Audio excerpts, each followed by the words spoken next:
ఒకటి రెండు కాదు, అనేకమైనటువంటి పచ్చి అసత్యాలను నువ్వు ఎట్లా చెప్తే అట్లా ఈ కొద్ది కాలంలోనే జగన్మోహన్ రెడ్డి గారు చెప్పడం చూస్తే ఓకే నో యూస్ వాడు విండండి.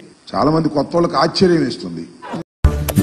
పిచ్చోళ్ళ గురించి వెంటనే కానీ లైవ్ లో ఇదే చూడటం ఎందుకంటే మాలాంటి సీనియర్స్ కి పెద్ద ఆశ్చర్యం కాదు. ఎందుకంటే ఎందుకు ఆయన అబద్ధంలోనే పుడతాడు, అబద్ధంలోనే జీవిస్తాడు. బాగానే ఉండాలి, సన్నారని పోతావు తండ్రిచ్చుకుని వస్తావు, రెండేది ఎక్కువ జరుగుతుంది. అబద్ధంతోనే రాజ్యం వెళ్తాడు అనేది ఒక సత్యం, నగ్న సత్యం. అది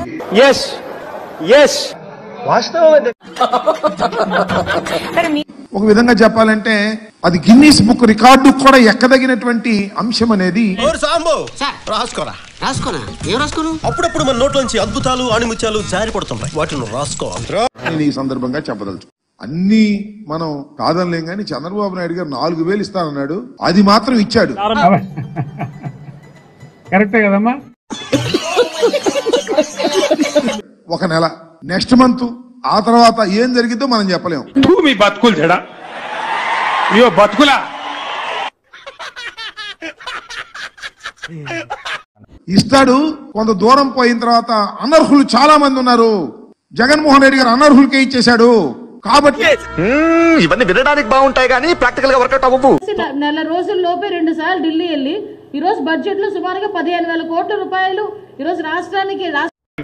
దీనికి మీరు ఏమంటారు సార్? అభివృద్ధి గురించి పెట్టించుకునే పరిస్థితి ఈ రోజు వచ్చింది. చాలా దుర్మార్గమైన కామెంట్. నువ్వు లాస్ట్ 5 సంవత్సరాలు 40 సార్లు వెళ్ళి ఉంటావు, 1 రూపాయిని తీసుకొచ్చావా? తక్కువ మనం ఎలా చెప్తాం, ఆలోచించాల్సిందే. సరే ఆలోచించి 40 సార్లు వెళ్ళి ఉంటావు. ఏ రోజు చూడు ఒక వెంకటేశ్వర స్వామి బొమ్మనో ఒక శాలువ తీసుకెళ్తాడు. ఇద్దరు రఖో దేఖో మై రౌడిజం సెటిల్మెంట్. ఏందిరా అక్కడికి వెళ్ళి మాట్లాడేదంటే కాలు మొక్కుతాడు. ఇంకా ఏందిరా మాట్లాడేదంటే అక్కడికి వెళ్ళి మాట్లాడేది ఏంటి, నా కేసుల పరిష్కారం ఎప్పుడు అని మాట్లాడుకుని వచ్చేసాయి 2 రోజులు. తక్కువగా చూశాను అమ్మా, నిన్ను ఈ దేశానికి కాదమ్మా శత్రు దేశానికి కాదు. అనర్హుల్ని ఏరివేస్తామని చెప్పేసి వాళ్ళలో కొంతమందిని ఏరివేసిన ఏమిటండి మీరు మాట్లాడేది? ఆశ్చర్యపడవలసినటువంటి అవసరం లేదు అని ఈ సందర్భంగా నేను చెప్పదలుచుకున్నాను. నీకు దండమమ్మా, నువ్వెక్కడ దొరికావు? ఇంకా గ్యాస్ సిలిండర్ల పని, ఆ సూపర్ 6 పని నేనేం ప్రత్యేకంగా చెప్పాల్సిన అవసరం లేదు. అది ఆ రోజునే చెప్పాము, అది సూపర్ 6 కాదు, అది సూపర్ చీటింగ్ అని. మాట మీద నిలబడే మనిషివి కావట్టిల్లు నువ్వు. నిలబడా నేను వేస్ట్. తాగక ముందు 30 చెప్తా, తాగినాక 90 చెప్తా. నేను నెక్స్ట్ డే పొద్దుగాల మర్చిపోతా. అసలు నాతో పెట్టుకోకూడదు. అదే చీటింగ్ కి వాళ్ళ చంద్రబాబు నాయుడు గారు మాట్లాడుతున్నారు. లక్షణమైన కుటుంబాల్లో వెలిగే జ్యోతుల మధ్య ఎంత పెద్ద ఈ హామీలు నెరవేర్చడం లేదు.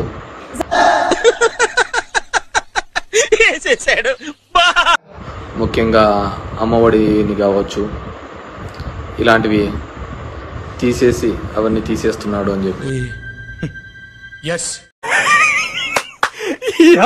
ఏం ఫీల్ ఉండదు మామయ్య. బేసిక్గా వి కాంట్ ఎక్స్పెక్ట్ అద్భుతాలన్నీ అప్పుడే జరుగుతాయని కూడా మనం అనుకోకూడదు. ఇంత పెద్ద మాట అన్నాడు సార్ ఆడు. We have to give them time. ఈ ఇయర్ ఎండ్ వరకు కూడా టైం ఇవ్వాలి, ఎందుకంటే వాళ్ళు సంపద సృష్టించి కదా తర్వాత ఇస్తామనేది. ఈ ప్రొడ్యూసర్ని డైరెక్టర్ని మోసం చేసిన నన్ను కూడా మోసం చేద్దాం అనుకుంటున్నావు ఏంట్రా? నేనేం చేశాను సార్? కంగారెంతురా చెప్తాను కదా. ముందైతే ఇస్తామని ఏం లేదు కదా, సంపద సృష్టించడానికన్నా మనకు టైం ఇవ్వాలి కదా. ఏం ఈ పనుల్లో కనిపించలేదు, పైగా ఫిజికల్ గానీ మెంటల్ గానీ స్ట్రెయిన్. ఈరోజు నేర్చుకోవా పిల్లలు, నువ్వు ఇంకా చాలా రాజకీయం ఉంది కదా. కరెక్ట్, ఇది కరెక్ట్ గా చెప్పావయ్యా. చంద్రబాబు నాయుడు గారు లాంటి సీనియర్ నాయకుడిని, ముఖ్యమంత్రిని చూసి నేర్చుకోవాలి. అది మానేసి ఈ రోజు రెడ్ బుక్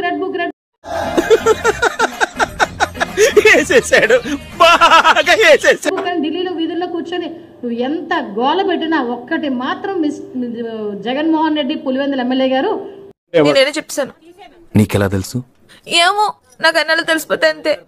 సో సంపద సృష్టించిన తర్వాత మనం వాళ్ళు ఏ మాట వరకు నిలబెడతారు, ఏ విధంగా వాటిని ఇది చేస్తారు అనే దాన్ని మనం మాట్లాడుకోవచ్చు. ఇప్పుడు ఎక్కడ కొట్టాలరా నిన్ను? కొట్టకుండా పని మార్గం. ఇక మూడోది భయంకరమైన అవినీతి. అవినీతి ఎప్పుడు ఉన్నది, కొత్తగా వీళ్ళేమో అవినీతిని కనుక్కోవాలి. ఇదొక హఠాత్ పరిణామం. ఎవరు ఊహించనటువంటిది. కానీ అవినీతి కూడా తారస్థాయికి దాటిపోయి 100 రూపాయలు 10 రూపాయలు తింటాం వేరు, 100 400 చేసి 350 రూపాయలు తింటాం వేరు. 100 రూపాయలు 10 రూపాయలు తింటాం వేరు, 100 400 చేసి 350 రూపాయలు తింటాం వేరు.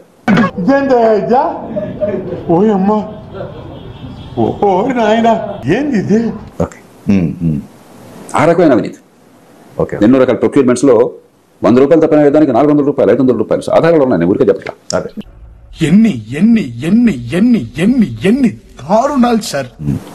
అలాగే కొన్ని విచిత్రమైనవి, ఉదాహరణకి ఎక్సైజ్ ఉంది. ఏం చేద్దామంటావు మరి? ఎందుకు మాస్టారు మాటమాటిక్ అడుగుతారు? నాకు మాత్రం అసలు ప్రభుత్వం ఎప్పుడు కూడా క్యాష్ ట్రాన్సాక్షన్స్ వద్దు, వీళ్ళంత వరకు చెక్కులు కావాలని మనం చేసేది యూపీఐ కానీ చెక్ కానీ. ఇప్పుడు చెప్తున్నారు, ముందే చెప్పాలి కదా. అదొద్దు, ఇటు క్యాషే కావాలని ఆదేశిస్తాడా? ఎంత ఘోరం జరిగిపోయిందిరా. అది ఎంత ఉందో తెలియకుండా పెడతారు అక్కడ అకౌంట్ లో, ప్రభుత్వ అకౌంట్ లో. ఆ డబ్బులు పైప్ లైన్ పెట్టేసి ఇంకో డబ్బులు పంపించి ఏర్పాటు చేస్తారా పెద్దలకి?